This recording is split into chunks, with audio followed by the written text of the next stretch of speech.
Okay, I'm delighted to introduce our next speaker. She's a women's physiotherapist, or she calls herself a fanny physio.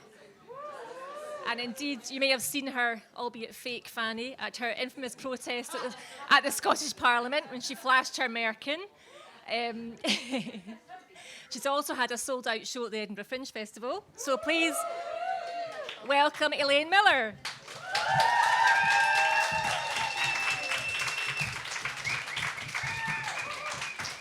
Oh, Glasgow. Jesus, you don't get that in Edinburgh. It's good this, isn't it? Who's having a good day? It's kind of therapeutic, I'm feeling. However, because I am, disorganised, I had written this and printed it out, and then I couldn't find it. So I had to rewrite it last night, which is why it's on a laptop and not on a bit of paper, that I could try and make myself look vaguely professional. And so I'm just going to open it up like a very old lady that can't quite manage tech, and chit-chat amongst yourselves. So thanks for having me, and also to the bar for hosting us, because we have to spend money in these places. Do you know what? Having middle-aged women, generally, it's profitable. and we tidy up after ourselves. Oh, was that a wee spillage? I'll get some blue stuff to mop that up, please. We're brilliant people to have around. Okay, so surrogacy is not my area of expertise. I, work in fannies, which kind of, there's an overlap there. So I had done quite a lot of reading about it over the years, because initially I was one of those people that thought, oh, that's nice. What a gift. Isn't that beautiful?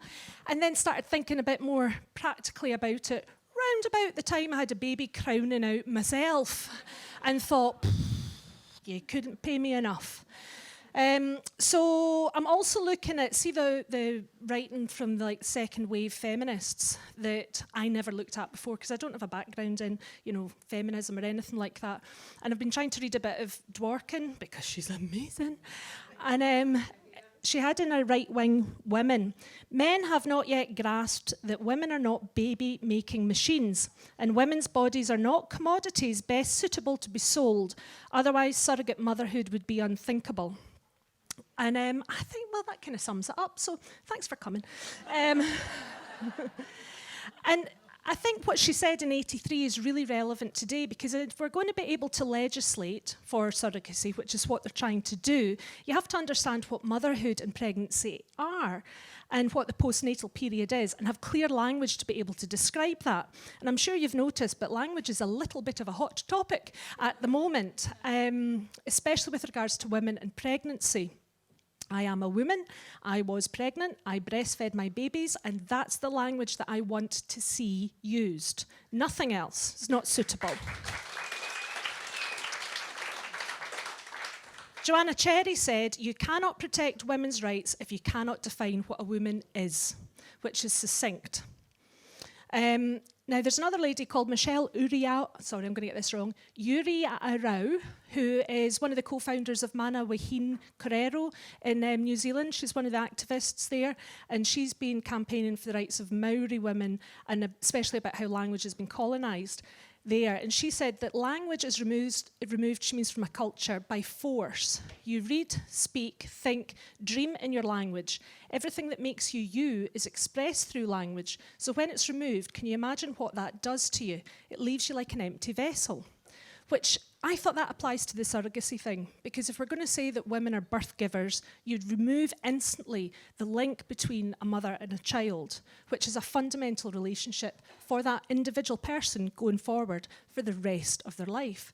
And I thought, we are being colonised through losing our language. The men are colonising birth. This is bonkers. And when I was looking at legislation and service providers, the new Women's Health Strategy for England says language matters, and concern has been raised about removing language around biological sex in women, for example, referring to pregnant people. Such an approach has the potential for unintended adverse health consequences, and the government has been clear we must not countenance the erasure of women from our public discourse or out of legislation. Lord Cormac, during the maternity rights debate, said something, I'm going to have to vote Tory. They just keep saying good stuff. Everybody else that I've previously voted for are silent. And here's yet another Tory who said, there is no more powerful word in the English language than the word mother. Oh, isn't that nice to have in Hansard? Yeah, quite. Yeah, there was some research that they did with, I think it was Radio 4, with some anniversary or another. I forget what it was. And they wanted to know from people who had English as a second language, what was their favourite word in English. Guess what it was? It's just universal. So I think that the rise of surrogacy and this sort of interest commercially, or certainly in the consciousness of the West, has coincided with this new application of language amongst wealthy Western heterosexual couples, which started with, "We are pregnant." One of you definitely isn't. One of you isn't pregnant, and the one who is deserves some credit for the perfectly ordinary, everyday miracle or physiological set of circumstances that's happening inside her, depending on your point of view. One of you is pregnant. Men are taking the credit for women's labour. Who's surprised? Now, the thing about pregnancy is that in the West, we're pretty immune to the consequences of pregnancy for women who live in societies where there isn't healthcare free at the point of need. Women risk death and permanent physical harm and mental health trauma because we so value the human life that we're carrying that we're willing to do it. And over my dead female body will we lose the word mother to represent that.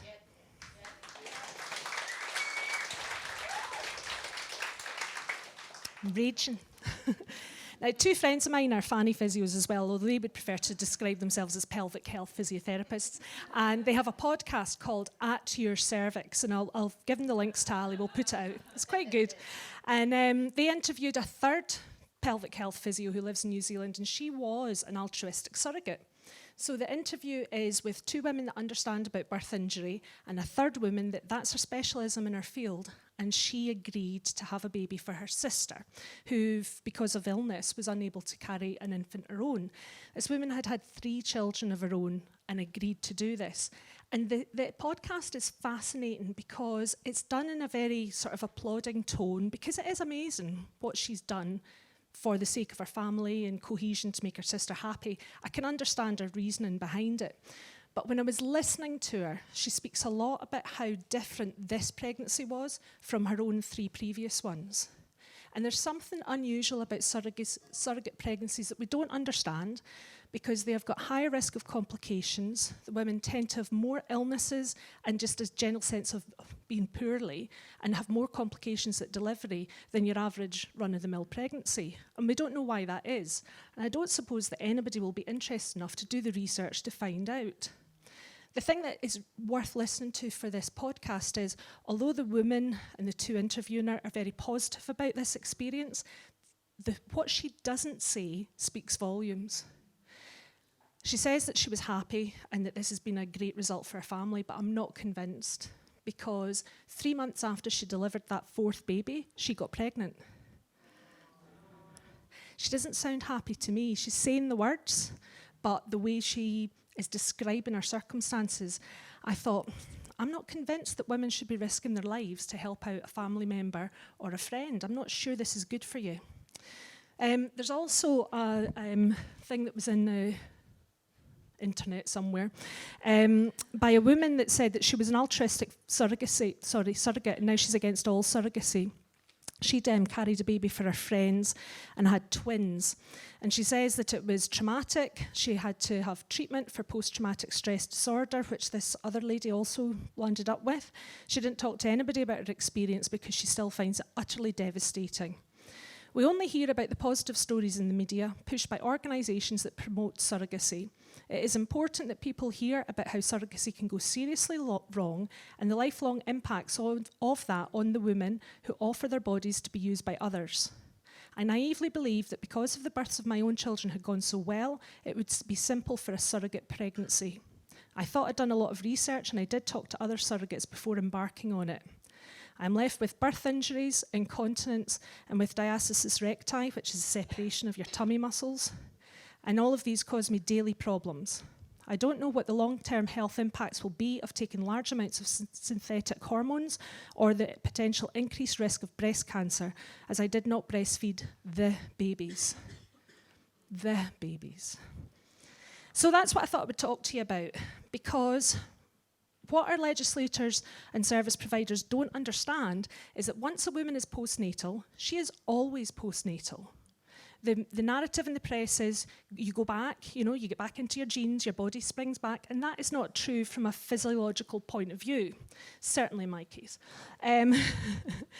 So the one condition that impacts only women and could contribute to continued ill health for the rest of her life is pregnancy and childbirth. Maternal deaths and disabilities are considered a leading contributor to the burden of disease amongst women. And there's some data from this, from the States that I found, that said, from the history of America, from 1776 onwards, more women have died or been seriously harmed incidental to childbirth, than men have died or been wounded in battle, up to the present day. And it's true. It's true. 86% of women in the US have become mothers. Far less than half the percentage of that of men will have served in the military. 80% of us have babies. This is a huge impact societally, and we don't research it. Really, there's lots and lots of gaps in our knowledge about pregnancy. If you develop an illness while you're pregnant, it's an indicator of your long-term future health. This was spoken about by Leslie Regan, who was a president of the Royal College of Gynaecologists and is now the ambassador for health for NHS England. She advises the government. She's amazing. Dead cool. Do follow her on Twitter. She's just one of these super bright people that you're like, God, you're in the right job. She's very impressive. And she knows that if a woman develops gestational diabetes during pregnancy, she will be diabetic from the age of 50. We can predict it. If you have high blood pressure while you're pregnant, you will develop high blood pressure, which will affect you for the rest of your life, potentially make you sick, certainly impact on your quality of life. So why are we not screening women that had babies?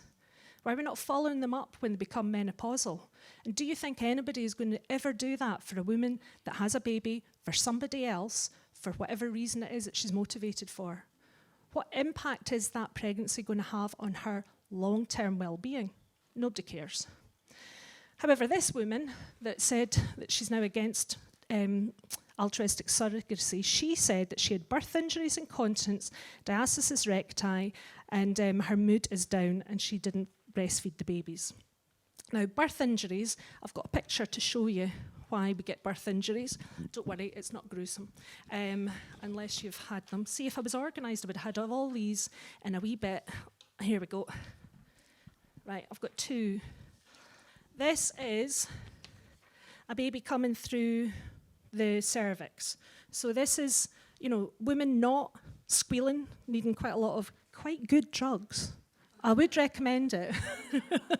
Off my face at that point, bloody marvellous. And then this is a pelvic floor with the cervix that's dilated and, somebody's face in the middle of it. So it's kind of cool. Like, it's quite amazing that women can have an entire head go through their vagina and then their vagina just pings back to normal. That's amazing. But for some women, it doesn't need stretch so well. If the baby comes very quickly, or if the baby, is gifted in the skull department. Boy, do I regret some of my breeding choices. Then you can get a birth injury. And we all think about, a tear or somebody that's had an episiotomy. They come in grades. A grade 3 tear would go from your vagina all the way around to your bum hole. And if it's a 4, then it's going up into your bum hole. Now, those need surgical repair because your bum hole is a ring of muscles in your pelvic floor, and if it is damaged, then it's a problem because it's not designed to work with a bit of scar tissue. So all women with 4th degree tears should land up in clinic getting a review. Do you think they do? Do you think if a woman has a caesarean section and you cut through 6 layers of muscle to get to her uterus, is there follow-up? And if that caesarean section has been purchased for the convenience of 2 people that wish to be parents, is anybody going to follow up her well-being and see how she's healing? I doubt it.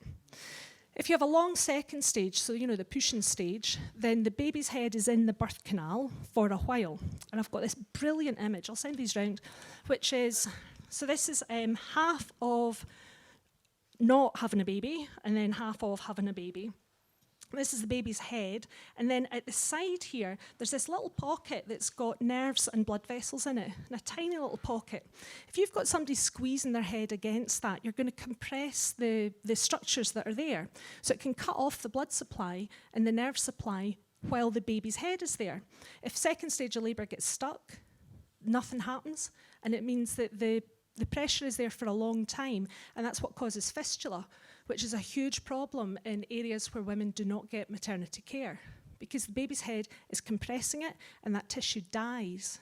And then the women have nothing separating from between their rectum and their bladder once the baby is born, hopefully alive, but generally the women lose these infants. I am not convinced that all the women that are living in these areas of deprivation in the world are getting good maternity care. I'm not convinced, because I've heard about some purchasing parents that are impregnating 4 or 5 women at the same time. Because they want to, by the law of averages, one of them will work out. So I'm not convinced that we're not seeing women that are being left with fistula. Fistula is a horrific condition, and it's quite easily managed. It's rare in the West because we have care. If you were having a baby in medieval times, you were only going to live till you were 35 or 40. So having a pelvic floor that had all of these problems after having a baby really wasn't that much of an issue. But because we now live into our 80s or 90s or beyond, it really is. Because if you're incontinent, it's the biggest indicator of quality of life in old age, full stop. If you can manage your bowel and bladder control, you'll go out the house. You'll manage going up and down stairs to go to the toilet. If you don't have that, the impact on everything else that you do is enormous. So we should be checking this for women. We should be checking them for prolapse, and we should be checking them for incontinence, because she could live 50 years beyond menopause. So the birth injury that she sustained when she was 20 has a massive impact on how fit and healthy she is when she's 80. She could still have 20 years of life ahead of her at that point. But because older women generate absolutely no interest from the government, absolutely nothing is in place for them, who cares? If that is a woman that at 30, 50 years earlier was a surrogate, who's looking after her? Certainly not the people that borrowed her body for money. Incontinence is a massive problem, and one of my pet topics. So 60% of women wet themselves. It's massive. It's a barrier to exercise, which is a problem because coronary heart disease is the biggest cause of premature death in developed countries. 50% of women over the age of 50 have got a vaginal prolapse, and if you do your pelvic floor exercises, about 3/4 of us can get dry. So pelvic floor exercises are free to do, they're cheap to teach, and they work. So where is our public health campaign? Where is our awareness? Once you understand the consequences of pregnancy on a woman's body, maybe you would be a bit more inclined, to pair properly for a start. Pelvic floor exercises, they also improve your orgasms. Follow me and I'll remind me. Do your N of 1 study.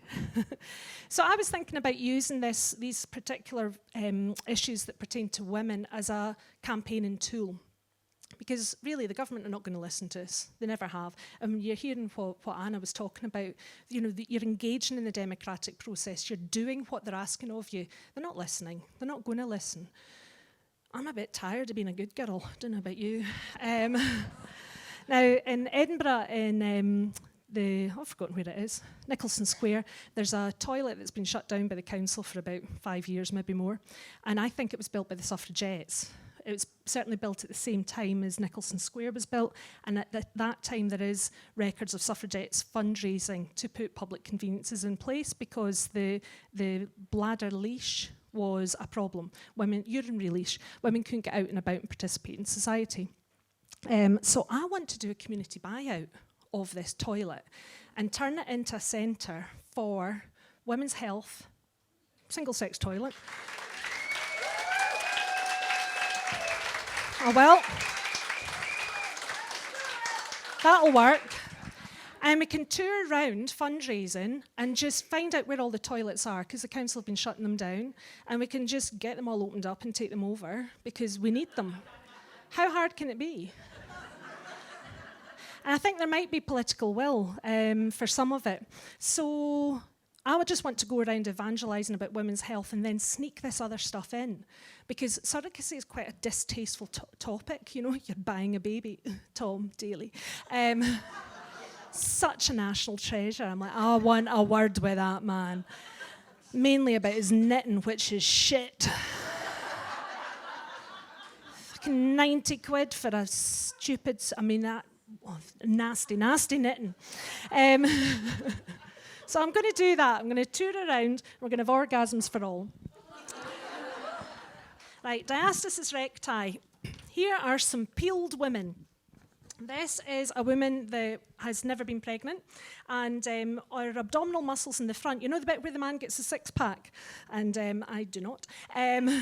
So there's a zip in the middle. It's called the linea alba, that wee white line in the middle, and the muscle bellies just join on to the side of this. It's gristle. Right, it's a bit of non-flexible tissue. When you're pregnant, that broadens because it's got to make space to accommodate the baby, and it should pop back together again. Some women, the muscles separate, and it's called a rectus diastasis. And you can have sort of 5 fingers widths where the muscle bellies are. It can really upset women because, especially if you're somebody that's been body conscious, it can be really difficult to see the change in your body. Most of them go back pretty much to normal again. But the gap doesn't really matter. It's whether this bit of gristle is working or not. Because if it's working, if it's able to hold tension, then you don't have any problems.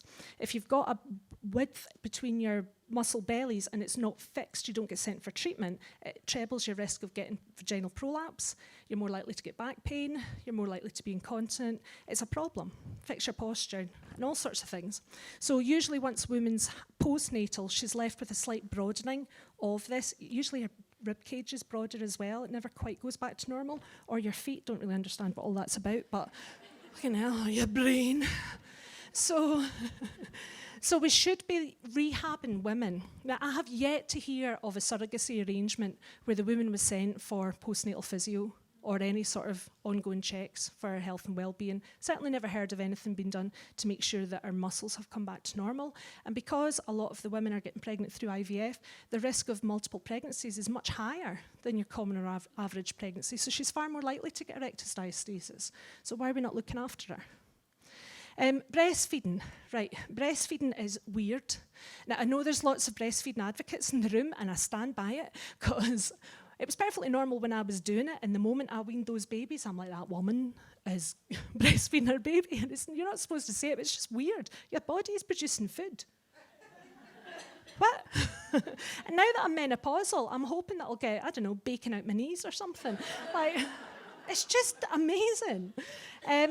Breastfeeding is under-researched. There's lots that we don't know about it. We know more about lactation in cows than we do in humans.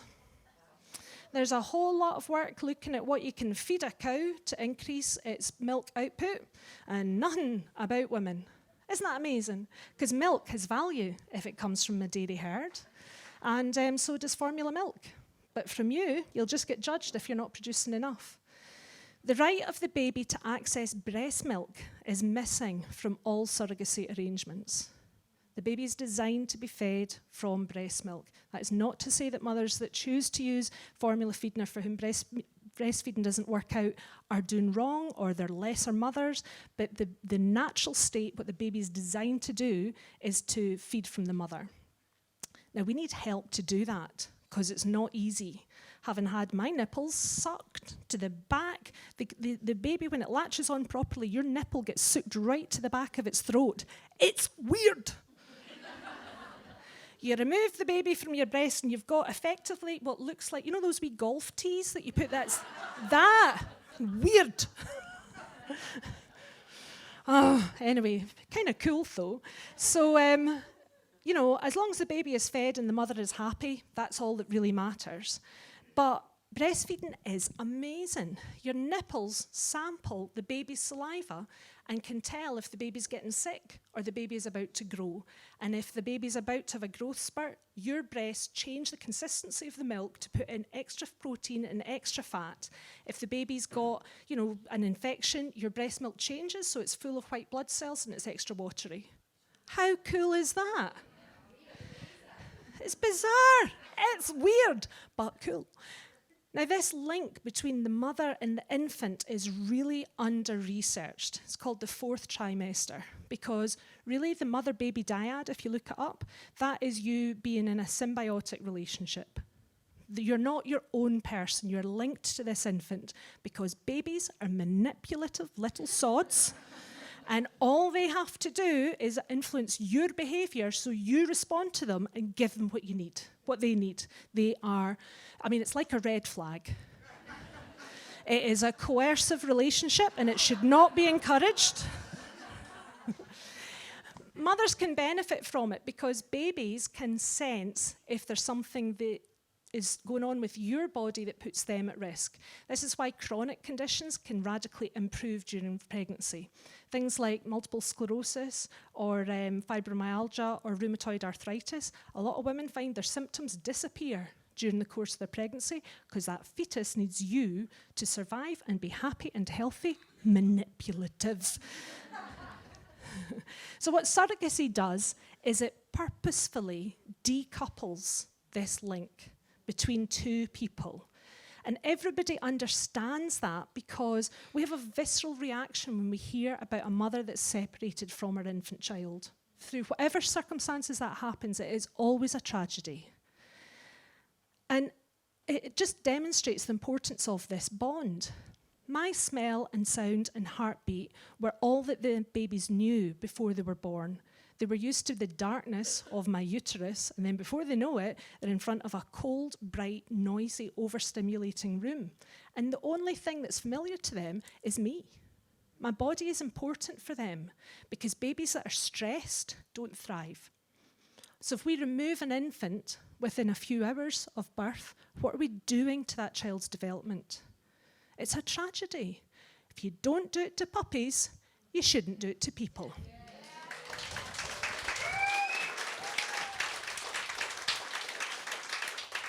It's not okay. Bonding is a thing that happens before the baby is born. It's really weird. I knew my eldest one had a lot of hiccups when I was carrying her, and then when she's born, there she is. I know, I was like, look at that, you did that when you were in me. And then the next one hardly moved. I was constantly thinking that it wasn't going to work out because the baby's not moved. And now at 17, he's like that. Relax, Mum. No, I'm not doing any studying. No, I don't have any plans. It's fine. And the last one never stayed still. And he's like that at 15. You learn what your infant is like before they're born. It's really weird. The weirdest thing, though, is microchimerism. You heard? Oh, what is that? Sci-fi level shit. Right, babies are messy. Who's got a teenage son that can't tidy up after himself? Right, see when they were in you, they were shedding cells inside you and they leave them behind. Women who are mothers have got cells floating around of DNA that doesn't belong to you. I had 2 sons. I've got male DNA. Does that make me trans?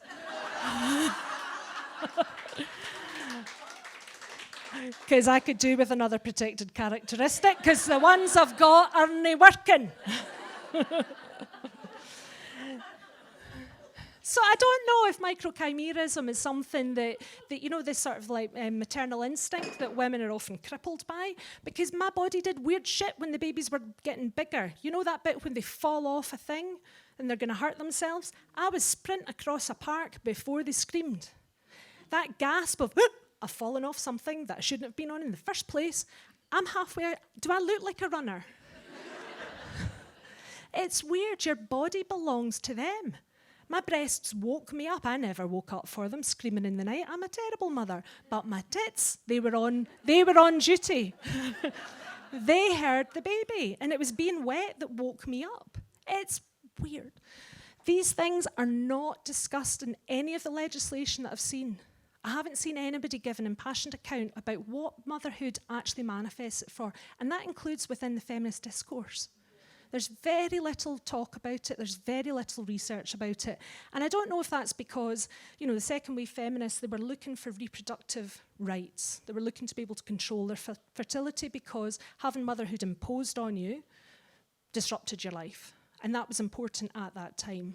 But now that we have contraception and reproductive care for the moment in the UK, bits of it, then I think we need to be a bit more honest and direct about these commonplace everyday miracles, because the impact of breaking that on the infant and on the mother through surrogacy, it's not okay.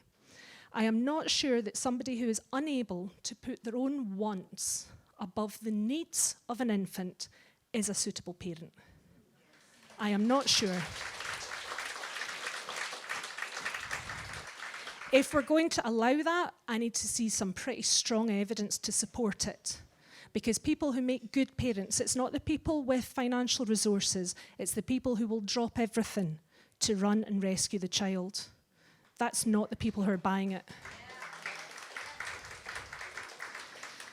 The visceral thing that being a mother has, there's a quote about it, J.D. Salinger said, "Mothers are all slightly insane."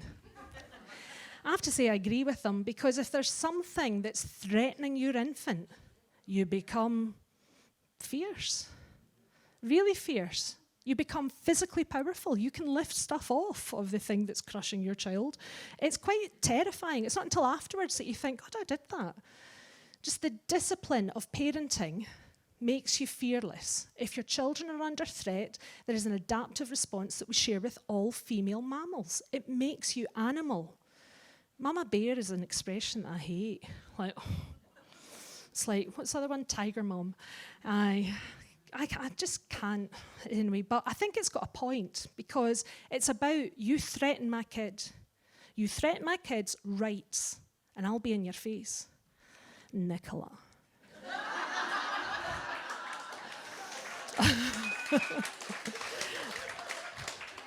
She's got a bit less power at the moment. Babies can't consent to anything, and that includes the trauma and harm of them being separated from the only body that they know. It's not okay. Now, Victoria Whitworth, some of you will know, fabulous Edinburgh Turvan woman, has a book called Swimming with Seals. It's about a time that she lived in Orkney, and she did exactly what it says in the tin. She swam with the seals. And in it, she says, the only difference giving birth made to my health was that my own needs slipped even further down the agenda. And that's what I mean about looking at women and pregnancy as an indicator for lifelong health, and looking at what happens to the woman because she was pregnant, because it has an impact on her. Now that is labour. Labour's a word for work. That is labour if you're a surrogate. So you get paid or compensated for the 9 months that take you to grow the baby.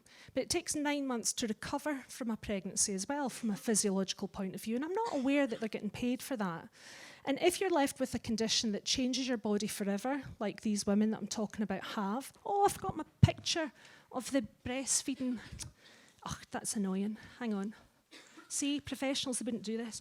Right, this is off the internet. It's from, I don't know when it's from, it might be the 70s, and it says, breastfeeding for 1 year is approximately 1,800 hours. A full-time job with holidays is 1,960 hours.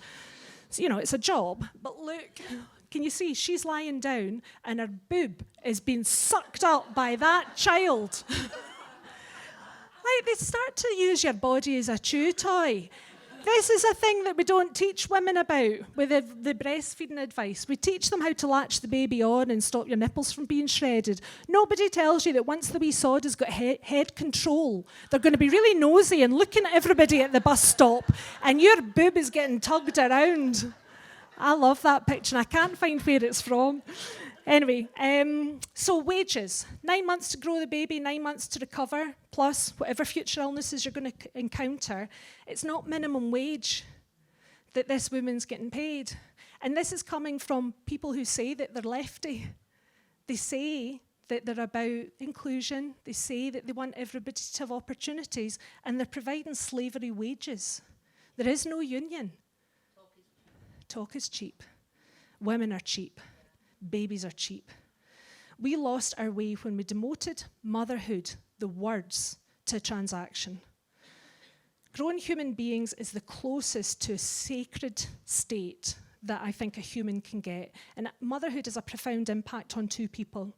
On the woman who has the baby or who doesn't have the baby that she wanted, and on the baby if she's a good mother or if she can't quite manage to meet his needs. These are profound impacts that are lifelong and intergenerational. Now, we talk about generational trauma with regards to, the Holocaust and the slave trade and to natural disasters, and how if there's a terrible thing that happens in your mother's life, that has an impact on that child, and how they're raised, and that has an impact on that child's child. Is there intergenerational trauma from surrogacy? Who knows? Who knows? Who's going to research it? We're not going to know. Granny Weatherwax said, if you read Terry Pratchett, woohoo, evil begins when you treat people as things. And I think that's the root of the problem. If you're purchasing a person, you're treating that person as an object, and you can discard objects. You can say that they're useless. You can say that they're substandard. And we all know examples where there are babies that have been born that have been judged to be substandard and left stateless because they're treated as a thing. It's really not okay. Children are not property that should be used to construct families by destroying the mother-baby dyad. It's an important link. The left is confiscating a baby's right to the 4th trimester and dressing it up as progressive. I just can't believe that this is happening. There are unintended consequences of surrogacy that we will never know. You touched on it, Julie, about adoption. Learning that you were purchased to order, what does that do to you? I mean, there's always unintended consequences, I'm living them now with my teenagers. I'm not saying that I've been a good mother by any accounts, but I've done my best. And I think that in itself, if life doesn't go the way that you were expecting it, if you know that your parents did their best, that can salvage your mental health for the rest of your life. If you know your parents handed over a credit card, I'm not so sure. Now, I would be prepared to accept surrogacy if we used this ancient birthing practice, which I found a picture of. This is, wait till I read this out. You've seen it, Huchcall Indians, which is somewhere in South America. The father traditionally sat above his labouring wife in the rafters of the hut with a rope tied around his testicles. When his partner felt a painful contraction, she would tug on the rope so that he too could experience the pain that is involved with creating new life. If Tom Daly wants a third baby, I think he should do that. Because when I was having my babies, if I'd had a rope, we would only have had one. So thank you to Glasgow Tactical Feminists for organising today. You have the best name ever. Just me, when I saw GTF, I'm like that. Glasgow's so much better than Edinburgh. And I'm going to get this, campaign sort of about toilets and things, because I think being direct hasn't worked. Let's subvert it and get them when they're not quite paying attention. But I need to finish writing this book or else. Oh, good point. Yes, I can. Yes, I can. I've been doing them the whole time.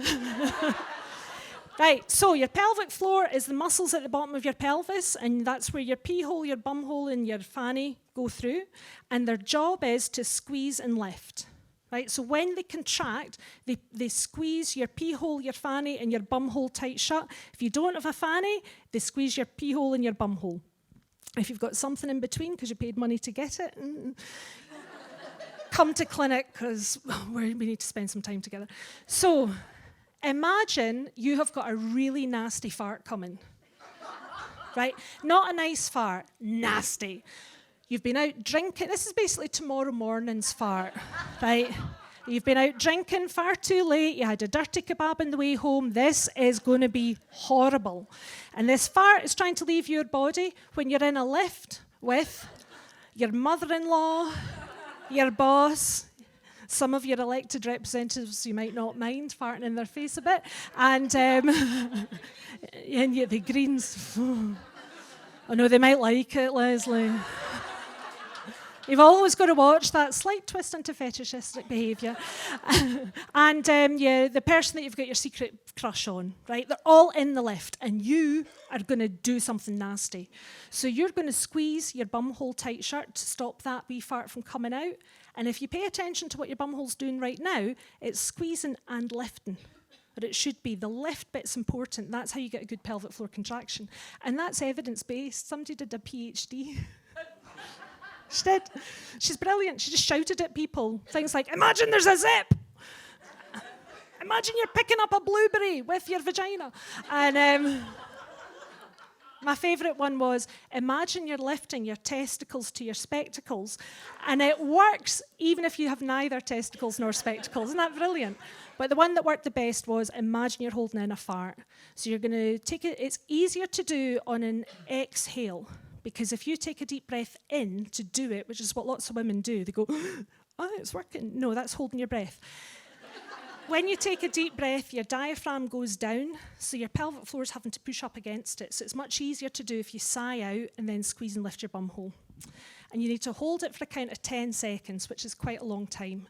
The reason it's 10 seconds is because that reduces the urge to pee. So see if there's a big queue, if you can contract your pelvic floor, it stops you, from punching people that are in your way, because Blackfriars don't want you to do that. We have to be nice.